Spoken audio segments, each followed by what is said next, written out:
you are on a Kashmiri channel. Britain has a very large Kashmiri population, and as you know, Kashmir is occupied itself by India and Pakistan. Many of the Kashmiri youth have been inspired into struggle by the example of the Palestinians.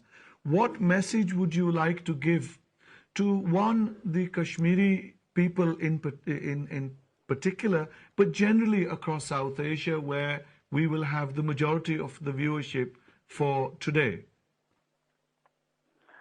I call upon the Kashmiri people first to have their unity for all forces calling for the freedom of Kashmiri people.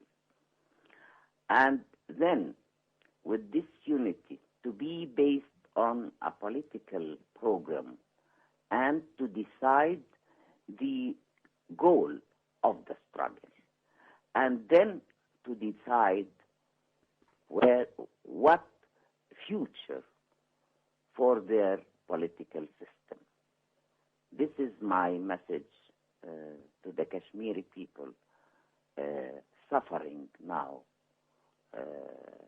I follow up and read about it, but I think the people of Kashmir have the right for self-determination. Just changing subjects, Leila, there is a lot of talk on the media of how much success the Israelis are claiming